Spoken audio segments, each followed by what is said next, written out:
आकाशवाणी गोरखपुर से प्रादेशिक समाचार।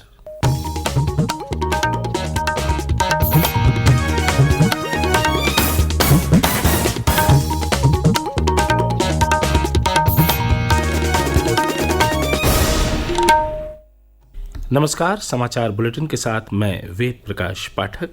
पहले मुख्य समाचार। आकाशवाणी से मन की बात कार्यक्रम में श्री मोदी ने कहा, देश के हर कोने तक पहुंची है भारत की डिजिटल क्रांति। घर घर में डिजिटल इंडिया की शक्ति पहुंचाने में ऐप की बड़ी है भूमिका।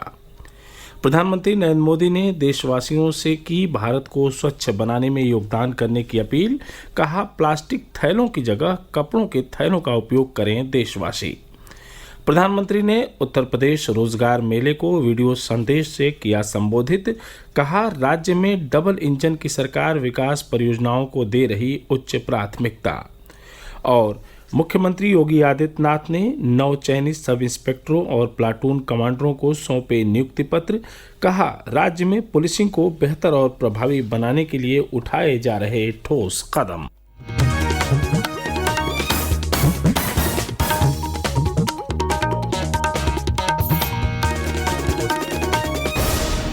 अब समाचार विस्तार से। प्रधानमंत्री ने देशवासियों से भारत को स्वच्छ बनाने में योगदान करने और प्लास्टिक थैलों की जगह कपड़ों के थैलों का इस्तेमाल करने का आह्वान किया है। कल आकाशवाणी से मन की बात कार्यक्रम की 98वीं कड़ी में उन्होंने कहा कि स्वच्छ भारत अभियान ने देश में जन भागीदारी का अर्थ बदल दिया है। स्वच्छ भारत अभियान का एक महत्वपूर्ण आयाम वेस्ट टू वेल्थ भी है। ओडिशा के केंद्रपाड़ा जिले की एक बहन कमला मोहराना एक स्वयं सहायता समूह चलाती हैं। इस समूह की महिलाएं दूध की थैली और दूसरी प्लास्टिक पैकिंग से टोकरी और मोबाइल स्टैंड जैसी कई चीजें बनाती हैं। ये इनके लिए स्वच्छता के साथ ही आमदनी का भी एक अच्छा जरिया बन रहा है। हम अगर ठान लें तो स्वच्छ भारत में अपना बहुत बड़ा योगदान दे सकते हैं। प्रधानमंत्री ने इस बात पर प्रसन्नता व्यक्त की कि ई संजीवनी ऐप पर इलाज के लिए परामर्श मांगने वालों की संख्या 10 करोड़ को पार कर गई है। श्री मोदी ने इसे एक बड़ी उपलब्धि बताया। उन्होंने कहा कि ई संजीवनी ऐप कोविड के दौरान लोगों के लिए वरदान साबित हुआ है। प्रधानमंत्री ने कहा कि डिजिटल इंडिया की ताकत आज देश के कोने कोने में देखी जा सकती है। डिजिटल भुगतान के लिए यूपीआई की सक्षमता पर गर्व जताते हुए श्री मोदी ने कहा कि अब कई देश इसे अपना रहे हैं। भारत के यूपीआई की ताकत भी आप जानते ही हैं। दुनिया के कितने ही देश इसकी तरफ आकर्षित हैं। कुछ दिन पहले ही भारत और सिंगापुर के बीच यूपीआई पे नाउ लिंक लॉन्च किया गया। अब सिंगापुर और भारत के लोग अपने मोबाइल फोन से उसी तरह पैसे ट्रांसफर कर रहे हैं जैसे वे अपने अपने देश के अंदर करते हैं। मुझे खुशी है कि लोगों ने इसका लाभ उठाना शुरू कर दिया है। प्रधानमंत्री ने कल मन की बात की 98वीं कड़ी में इस कार्यक्रम की अब तक की यात्रा की चर्चा की। उन्होंने इस बात पर प्रसन्नता जाहिर की कि यह कार्यक्रम लोक भागीदारी का एक असाधारण मंच बन गया है। प्रधानमंत्री ने हाल ही में प्रदान किए गए उस्ताद बिस्मिल्लाह खान युवा पुरस्कार का जिक्र भी किया। यह पुरस्कार संगीत और निष्पादन कला के क्षेत्र में उदीयमान कलाकारों को दिया जाता है। प्रधानमंत्री ने देशवासियों को होली की शुभकामनाएं भी दी। उन्होंने कहा कि श्रोताओं को वोकल फॉर लोकल यानी स्थानीय उत्पादों के उपयोग से त्योहार मनाने का संकल्प याद रखना चाहिए। गाजियाबाद में भारतीय जनता पार्टी के प्रदेश अध्यक्ष भूपेंद्र चौधरी के साथ पार्टी कार्यकर्ताओं ने मन की बात कार्यक्रम को सुना। इस अवसर पर श्री चौधरी ने कहा कि इस कार्यक्रम से न सिर्फ लोगों को जानकारियां मिलती हैं बल्कि विभिन्न अभियानों के लिए प्रेरणा भी हासिल होती है। वहीं सिद्धार्थनगर जिले में स्थानीय सांसद जगदम्बिका पाल ने उसका ब्लॉक के परसा सुकरौला गांव में क्षेत्रीय लोगों के साथ मन की बात कार्यक्रम को सुना। इस अवसर पर उन्होंने कहा कि प्रधानमंत्री द्वारा लोगों की भावनाओं और विचारों को जानने तथा उपलब्धियों को साझा करने का यह एक सशक्त माध्यम है।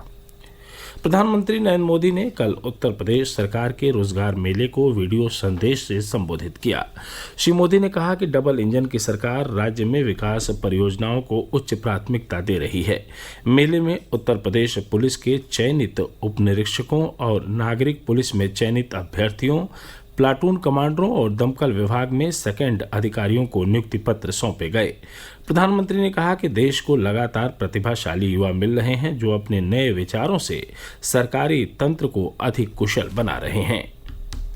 ये प्रतिभाशाली युवा सरकारी सिस्टम में नए विचार लेकर के आ रहे हैं, एफिशिएंसी बढ़ाने में मदद कर रहे हैं। उत्तर प्रदेश में आयोजित आज के रोजगार मेले का विशेष महत्व है। ये रोजगार मेला 9,000 परिवारों के लिए खुशियों की सौगात लेकर आया है। इतना ही नहीं है, बल्कि यूपी में सुरक्षा की भावना को और ज्यादा मजबूत कर रहा है। श्री मोदी ने कहा कि आज उत्तर प्रदेश की पहचान कानून व्यवस्था से होती है। इससे राज्य में रोजगार, व्यापार और निवेश के अवसर बढ़े हैं। मुख्यमंत्री योगी आदित्यनाथ ने कहा कि पिछले 6 वर्ष में उनकी सरकार ने राज्य में 5.5 लाख युवाओं को रोजगार मुहैया कराए हैं। श्री योगी ने कहा कि प्रदेश सरकार ने राज्य पुलिस बल में 1,60,000 से अधिक नियुक्तियों की प्रक्रिया पारदर्शी तरीके से पूरी की। उन्होंने कहा कि राज्य में पुलिसिंग को बेहतर और प्रभावी बनाने के लिए ठोस कदम उठाए जा रहे हैं। मुख्यमंत्री ने सभी नवचयनित 9,055 युवाओं को बधाई देते हुए आशा जताई कि यह युवा अपनी दक्षता और प्रतिभा से राज्य को नए आयाम देंगे। लखनऊ में आयोजित इस नियुक्ति पत्र वितरण कार्यक्रम में उप मुख्यमंत्री केशव प्रसाद मौर्य और ब्रजेश पाठक तथा वित्त मंत्री सुरेश कुमार खन्ना भी मौजूद थे। प्रादेशिक समाचार आप आकाशवाणी गोरखपुर से सुन रहे हैं। यह समाचार बुलेटिन हमारे YouTube channel AIR news Gorakhpur और ट्विटर हैंडल AIR News_GKP पर भी उपलब्ध है।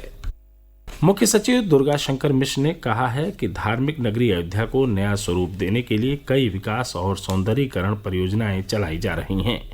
वीडियो कॉन्फ्रेंसिंग के जरिए अयोध्या में संचालित विकास कार्यों की समीक्षा के दौरान श्री मिश्र ने अधिकारियों को विकास कार्यों में तेजी लाने के निर्देश दिए। उन्होंने कहा कि सभी विकास कार्यों में गुणवत्ता और दूरगामी प्रभावों का ख्याल रखा जाए। उन्होंने अधिकारियों से कहा कि सुरक्षा की दृष्टि से ठोस और व्यवहारिक एक्शन प्लान तैयार किया जाना चाहिए। श्री मिश्र ने कहा कि अयोध्या में होटल, रेस्टोरेंट, धर्मशाला और टेंट सिटी बनाने के लिए एक कमेटी बनाई जाए। उन्होंने कहा कि अयोध्या में राम मंदिर से संबंधित एक पोर्टल या ऐप बनाया जाए ताकि लोगों को जरूरी जानकारियां मिल सकें और वहां आने वाले श्रद्धालुओं को असुविधा न हो। प्रदेश के पर्यटन और संस्कृति मंत्री जयवीर सिंह ने कहा है कि पिछले 5 वर्षों में उत्तर प्रदेश देश का औद्योगिक केंद्र बन गया है। श्री सिंह लखनऊ में आयोजित 5 दिवसीय Uttar Pradesh international trade expo में बोल रहे थे। उन्होंने कहा कि प्रदेश में बेहतर बुनियादी ढांचे के लिए की जा रही पहल रंग ला रही है और हाल ही में यूपी ग्लोबल इन्वेस्टर समिट इस बात का प्रमाण है। श्री सिंह ने कहा कि राज्य की नई पर्यटन नीति में पर्यटन क्षेत्र में उद्यमियों के लिए सब्सिडी शामिल है। उन्होंने बताया कि जो उद्यमी चिन्हित पर्यटन स्थलों से 20 किलोमीटर के दायरे में अपना व्यवसाय स्थापित करना चाहते हैं वे 25% पूंजी अनुदान के हकदार होंगे, जबकि महिला उद्यमियों को ज्यादा अनुदान दिया जाएगा।